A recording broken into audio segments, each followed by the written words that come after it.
ভিতরে থেকে সরকারের থেকে তারা ভোট ইঞ্জিনিয়ারিং ভাবে নানানভাবে জড়িত হয়ে বাংলাদেশকে একটা অস্থিতিশীল অবস্থার দিকে নিয়ে গিয়েছে। এবং এই ইতিহাসের সবচেয়ে মানে শেখ হাসিনার আমলে তো হচ্ছে ভোটারবিহীন নির্বাচন হয়েছে।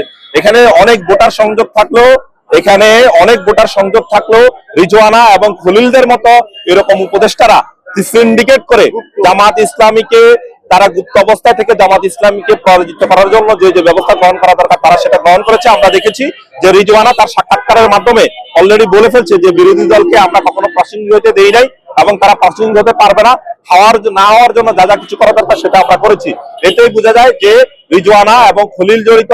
আমরা অবিলম্বে তাদেরকে গ্রেপ্তার করার দাবি জানাচ্ছি। গ্রেপ্তার করে বিচারের আওতায় জিজ্ঞাসাবাদ করে ডিকশনারি ইঞ্জিনিয়ারিং এর সাথে তারা আসলে কতভাবে জড়িত সেটা আমরা কিভাবে জড়িত এটা আমরা দেশবাসী জানতে চাচ্ছি। আমরা যারা ভোটার, আমরা যারা হচ্ছে পলিটিক্যাল অ্যাক্টিভিস্ট, আমরা সেটা জানতে চাচ্ছি।